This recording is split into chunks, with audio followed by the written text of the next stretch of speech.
doing? We have a playing lesson here with Jonathan. We're on the first hole of the white course at Windermere Country Club in Naples, Florida. The hole is a dogleg to the right. It's 322 yards long. And I'll ask you first, Jonathan, how would you play this hole?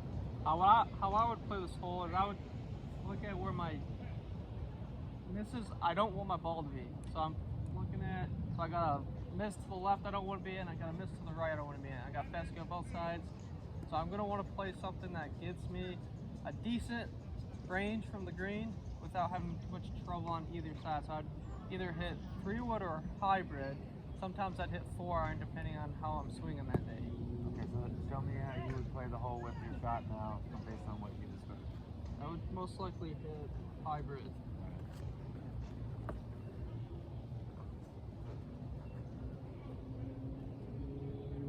And that's going to put you how far from the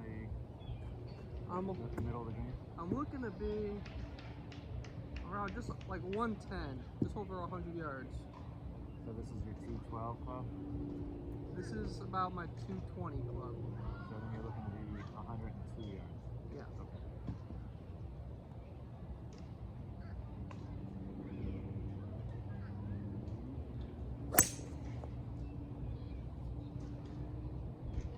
Alright, perfect execution. He's in the middle of the fairway. And you know, everybody has their own way of digesting the shot. You spoke about the trouble burst. What I would suggest is, and you know, that might work for you, where you notice the trouble is and you iron out. But what I like is basically the yardage that you picked, 102 away from the green. It could be 125, wherever your comfort zone is for your yardage coming. So I agree with that. That's a good job. I would look where you want to land the ball and play the hole backwards. Is how I would suggest another way of doing it. So if you find out your consistency is not where you want it to be, I would select your positive shot. Like I want to be 102, 100 yards from the green.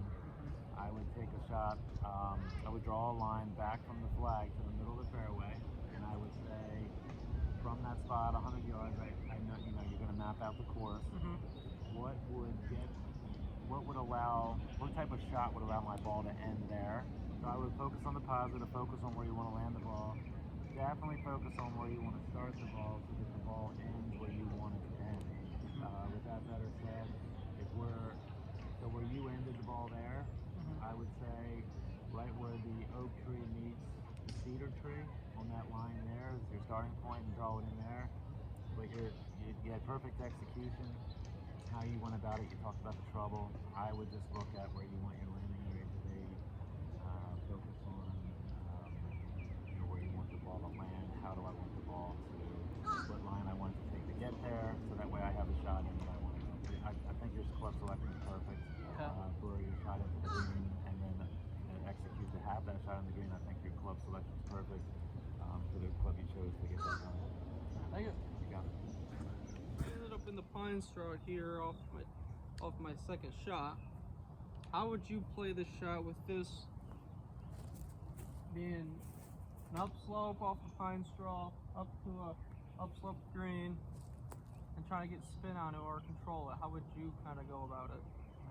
At your caliber, Jonathan, we're looking to get this so you're inside 10 feet and have a good putt at it.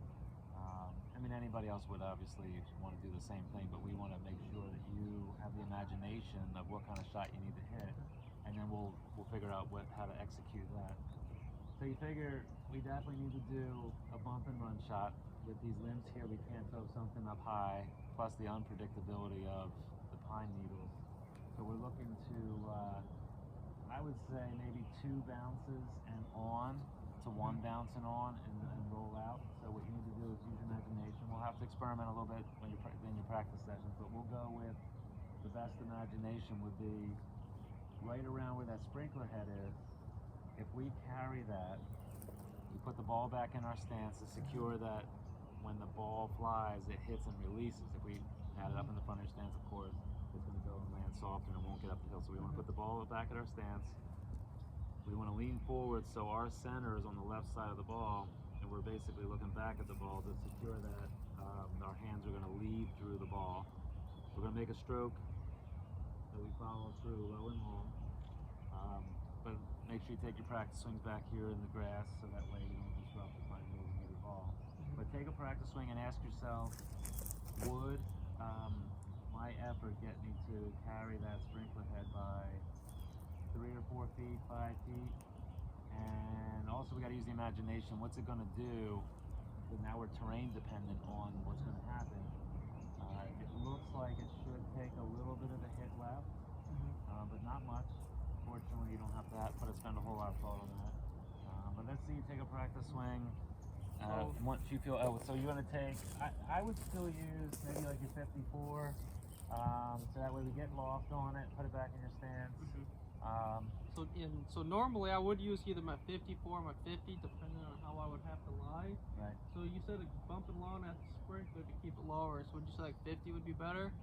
I would say 54 because you're going to play it back. The ball's going to squirt, so you're probably going to catch possibly a little bit of pine needles in there. Okay. And you also want to guarantee that your hands stay in front of the club. Now, if you were looking to get the club head to catch up to your hands a little bit, but with that cart path being there, we want to guarantee, since you're playing it back and the unpredictability of the pine needles, I would like to see you play it middle back, but favoring the back of your stance. Do a practice swing. Let's see you follow through low, and really feel. And I would be careful that I would take practice swings in the grass because if that ball moves, you're penalty territory. You have to talk to yourself. Say that ball would have gotten there. That would have been short. That would have been long. Get your effort level up. So that would have got there. Yeah. And at least I would say a good 5 feet past that sprinkler head, so that way it'll have one bounce up, second bounce, and trickle out.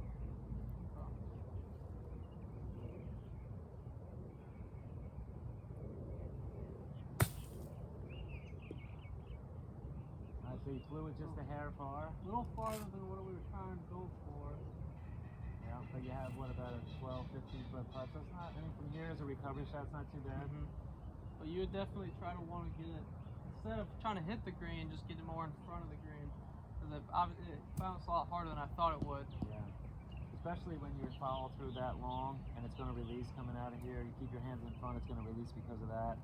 You're putting the ball in the back of your stance, it's going to release. You have 3 reasons why it's going to release, so you want to play for the release. John, so you just watched me play 3 holes. What are your thoughts? What should we just went over what you just taught me.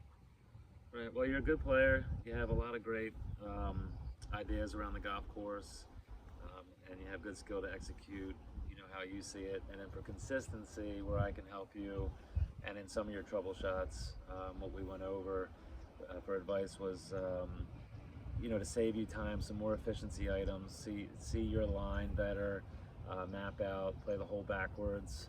So where do you want to come into the green from, and visualize your shots just a little bit better, where you you take your variables in ball position and really visualize a little bit better, and take the time to visualize where the ball's going to land, how it's going to roll out. And that was the main thing with that.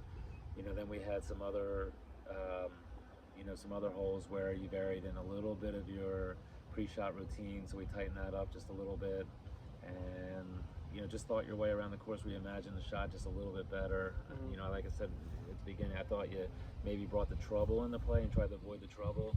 So what I like to see you do is just focus on where you want to be, how it's going to get there, what club do I need to execute, add in some other variables, obviously, what's the wind doing, and do I have a flyer lie, tight lie, those things. But visualize your shot better and play the hole backwards, and where do you want to come in from, and how do you plan on getting to that place?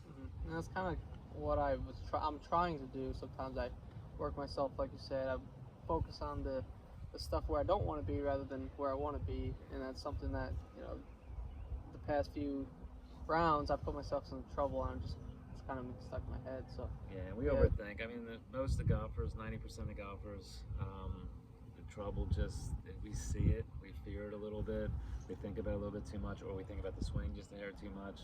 When you're playing, you want to basically take dead aim, like that old comment. You see, and again, if you really take the hole and play it backwards, I know I'm kind of saying it a couple times, but if you play it backwards, and where do you want to be? I want to be 100 yards, I want to be 110. I don't like 100 yards on this hole, I want to be 125, and really map out your course, especially if you're playing for something that you really want to do well in, like a PAT or a tournament. Mhm. You know, your practice rounds. Where's that flat spot? Where's the best area to come in on? And you really need to pay attention to where the flag positions are. And again, this is at your level. It's a little different than some others. But I think if you take that aim, execute based on, you already have solid fundamentals. You have a good idea where the ball is going. So if you take, I want to be this far away from the green with this club. I want to have my stock shot. And we discussed that a little bit today too with what's your stock shot, what is your money shot, what is your most repeatable shot, swing. 80% of your capabilities is your 100% of your stock shot. And if that means to choke down a quarter inch, a half an inch, just to get 5 yards off, 10 yards off, keep it simple, as the old KISS rule. And then once you get inside where you're 75 yards out, you might have to go to a 3/4 swing or, 80% of your swing or half swings. But try to keep it, play smart, play to your percentages, play to your stock shots the best you can. And that's it. You did a great job today. Thank you. Yeah, good job.